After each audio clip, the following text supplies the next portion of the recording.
Alright guys, the brand new Drive Syndicate 11 has just arrived to Asphalt Legends Unite, and as usual today I will be having a look into it and I will obviously let you know all my thoughts in regard to both the main Syndicate car, which in this case is the SSC Tuatara Striker, and the entire event itself. So with nothing else to add, let's dive straight into it.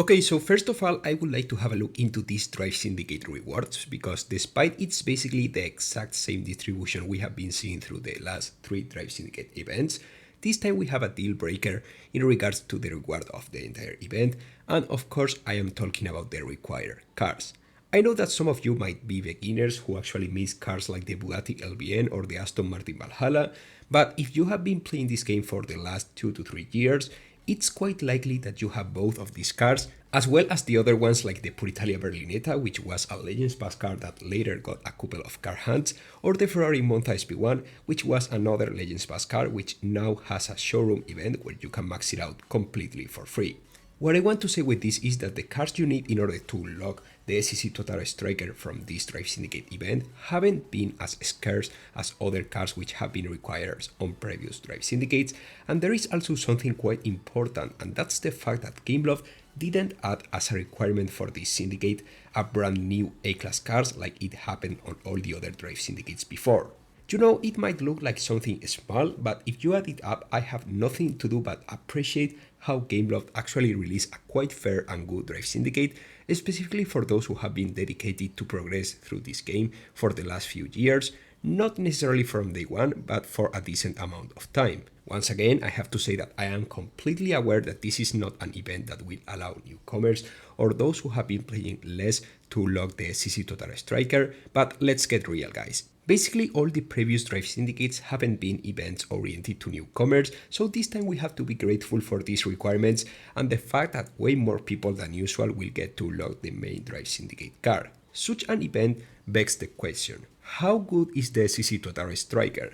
Well, let's have a look into it, despite you might have got an idea already, either based on your own experience by testing it on the Drive Syndicate, or either by seeing the races I have just posted on this video. So I will go straight on topic. This SSC Tuatara Striker, albeit not a king in terms of anything, it's a really good, quite fun car to drive. Against its old brother, which is the normal version of the SSC Tuatara, which we already have on the game, this Tuatara Striker has a sharper drift radius and a slightly friendlier handling, which obviously gets compensated with a slower top speed, peaking at 483 km per hour, and a slightly slower acceleration, which is just alright for the rank which it has. That's why I would say that this Tuatara Striker is placed between the Rimac Nevera and the normal SSC Tuatara in terms of performance, and that on its own makes this a great deal, and by extension it makes me quite happy that Gameloft carefully chose to do so many good things on a row. It almost feels as if this is going to become a trend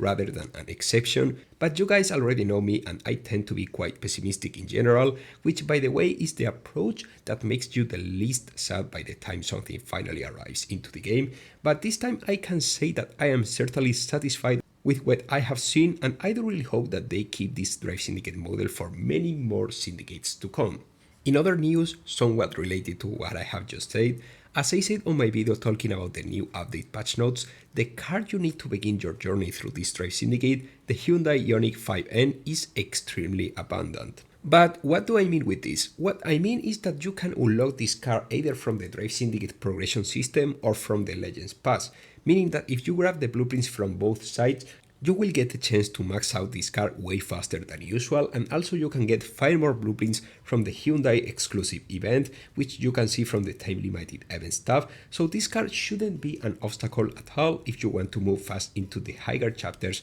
of this Drive Syndicate 11. Oh, and now that I was talking about Hyundai, I don't know if you guys realize about this, but if you test both cars at their max stats on this special time limited event I have just mentioned, you will realize that these cars drift extremely insanely well. They lose way less top speed than any other car close to their ranks, and that's quite amazing by its own. I mean, both cars are not the most useful ones you can go for, but this little boost in performance makes both of them quite attractive. Oh, and also, as far as I could tell, the Hyundai Ioniq 5N also has a perfect nitro boost on its top speed, which is nice, since it means that Gameloft is still interested in making cars that include this feature. Hopefully they will not remove it in a couple of updates from now, like they did with the McMurty Sperling, so fingers crossed, I guess. I will be honest guys, it's really hard to say that this update is bad, because in general terms it's quite good, and I will dare to say that it's great even. At this point there is no doubt that Gameloft cooked,